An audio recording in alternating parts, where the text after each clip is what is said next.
That's right. Inside Out 2 is out now. Yes. And of course, this has been a huge venture. We've talked about it before. Our Kevin McCarthy with us now. Yeah. This is doing gangbusters out there. Good to see you guys. How you doing? Hey. How are you, sir? Good I'm to see you. Hey, Marina, how are you? What's going on, Kevin? I heard this thing is killer. Yeah, I'm really excited about this. But obviously, we've been doing a lot of stories recently on the show about the box office, whether or not people are going to the movies or the movie's dead. And I've been very adamant that there are highs and lows in this world. It happens in every business. Right now, Inside Out 2 is currently the 5th highest grossing film at the domestic box office this year, behind films like Dune and Godzilla and so many more. And its first weekend. Those numbers that you're seeing are the major totals after multiple weekends of other movies. Inside Out is now the 5th of the entire year. This is the first $100 million plus opening in 11 months since Barbie. This movie made $155 million this weekend alone domestically. Then it did $295 million worldwide total. What? And you're talking about a movie that's going to continue to have legs and continue to make a lot of money at the box office. This all really started with Bad Boys, because before Bad Boys, you had films like The Fall Guy and Furiosa not really performing at the box office. People were wondering what was going on with the box office. Is it dead?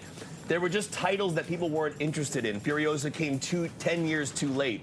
Bad Boys and Inside Out give you the idea that if the right film is in theaters, people will return. The first Inside Out movie made over $800 million worldwide. That came out in 2015. Right. That Pixar brand is a big deal. Bad Boys hit $104 million last weekend worldwide, is now sitting at $214 million on a reported $100 million budget. Here's the crazy part about all this. So going back to Inside Out for a second, I think we have some trailer for that. Inside Out had a really tough task to go at for this, because during the pandemic, as I mentioned last week, Pixar had to put all their films on Disney+. Films like Soul and Luca and films like Turning Red. People got conditioned to the idea that Pixar films would then end up on Disney Plus eventually. Why go to the theaters?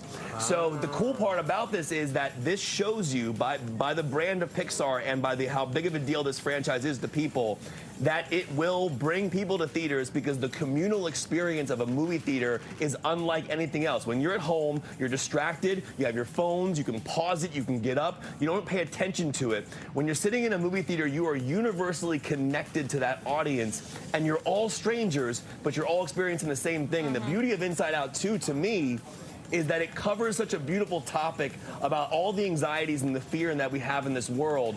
I am now using aspects of this film in my real life when I think about certain emotions and things like that. So I love this film. So looking ahead, what does this mean for the box office? I firmly believe that we are now in a flow state. I think the rest of this summer is going to be insane. We have major films coming out like Despicable Me 3 and Deadpool 3 as well. I'm sorry. Deadpool 3, which you're seeing now, which is Deadpool and Wolverine. Hold on. Deadpool and Wolverine. You haven't heard about this? No. Oh, where have you been living? I've been here, but I had no idea this was a movie. Okay, well, it's going to be one of the biggest movies of the year. Oh, I'm giving them a bunch of money. So the cool thing about Deadpool Wolverine is that this is the first R-rated movie in the Marvel Cinematic Universe.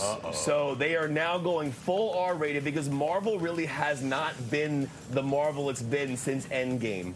Believe it or not, I mean, they just, it feels like they're just placing in holders. It doesn't feel like there's any stakes to it. Deadpool and Wolverine is the much-needed reset for the Marvel Cinematic Universe. This opens July 26th. It's R-rated. The big deal, obviously, the return of Hugh Jackman as Logan and Wolverine. He died in the movie Logan in 2017, and now he's back here.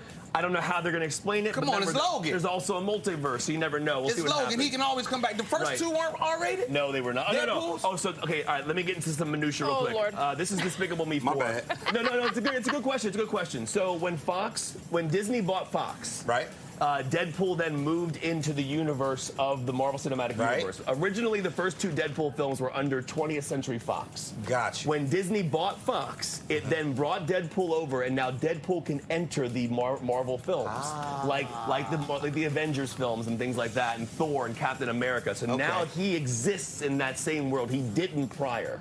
But the X-Men were in. Okay, we'll talk about it later. So they gotta thank. Deadpool's gotta thank the free market and the ability. This is a good question. X-Men was also 20th Century Fox. Oh, that's right. Now it's owned by Disney. So Fantastic Four is now coming out through Disney. Oh. was a Fox property. Yeah, so that's going to be a big one. All right. Maybe we don't get it right. Despicable Me 4, another big one. This opens July 3rd, so this will be 3 weeks before Deadpool and Wolverine. This is going to crush.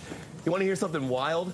This franchise, Despicable Me, has made over $4.6 billion at the worldwide box office because of all the Despicable Me films plus the Minions films. The Minions, yeah. So here's everything I just said. The only thing you need to take away from it is that movies are not dead. The theaters are not dead. People are going. If the right thing is in theaters, people will show up because it is the only way, in my opinion, to truly experience a film without distractions, in my personal opinion. So.